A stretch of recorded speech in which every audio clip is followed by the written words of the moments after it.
টাকা চুরি করি বাজার করে খিলাইস তোকে লজ্জা লাগেনি? লজ্জা পের কিসের? দেহা তো মুই ওয়াকে করিম, তাই না বাজার করে খিলানো।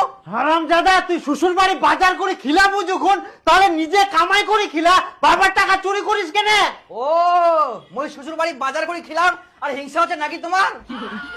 আই দেখ ইনাফের হিংসা কুস্তা কি আসিল, বিয়ার আগে তুই এইসব কেন করিব? মোর শ্বশুর বাড়ি মুই খিলাম না কে খিলাবে? মুই 100 বার খিলাম। হ্যাঁ হ্যাঁ খিলা, মুও দেখিম তুই টাকা কুস্তা কি পাইস। হারামজাদা ফুটি যান, তোর বেটার কাণ্ড দেখিয়েস, বিহা না হইতে এই দিক তো কামাই করে পারেনি আর শ্বশুর বাড়ি যাই বাজার করে খিলা। তো মুই কি করিম? কিছু কইলে তো বাড়ি ছেড়ে পালাবে।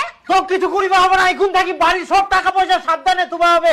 ওই সব মোর টাকাটা চুরি করে নিয়ে যা, এখন থাকি 1 টাকাও যেন ওই না পায়। মুও দেখিম কি করি ওই শ্বশুর বাড়ি বাজার করে খিলাই।